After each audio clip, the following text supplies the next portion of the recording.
So hello everyone, good evening. I am Pedari Jumera from BS Cream 2 Alpha. So today I will be discussing on how to locate the core and the delta and also the 8 general types of the fingerprint pattern. So the core in the center of a fingerprint pattern, it's most easily identified in loop and whirl patterns. So in loop, the core is typically found at the center of the recurve, the curved portion of the pattern. It's often the point of highest curvature within the innermost loop. Several rules guide core identification in loops, considering the position relative to the shoulder of the recurve and the presence of ending within the recurve.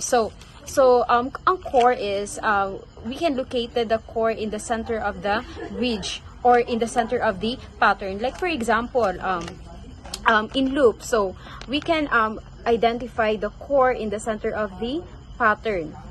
So we will proceed to the 8 general types of the fingerprint patterns. So fingerprint patterns are classified into 8 main types based on the ridges formations. These patterns established during fetal development remain consistent throughout life and are used for identification. So the first types of fingerprint pattern is the radial loop. So radial loop, the loop opens toward the thumb, radial side of the hand. So this is my example. So mo ni siya ang radial loop.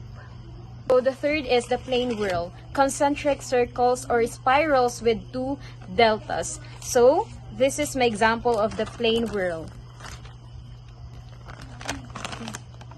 This is my example of the plain whirl. Concentric circles or spirals with 2 deltas. Fourth is the central packet loop whirl.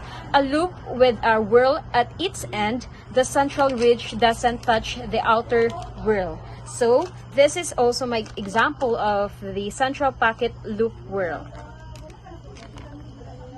This is my example. The fifth is the double loop whirl. Contains 2 separate distinct loop formation. And also, this is my example of the double loop whirl. And then the sixth one is the accidental whirl. A combination of 2 different patterns, including plain arches with at least 2 deltas. So this is my example of the accidental whirl.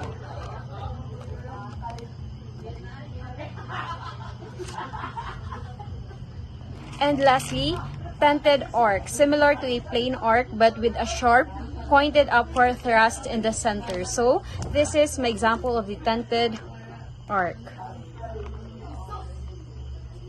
So that would be all. Thank you.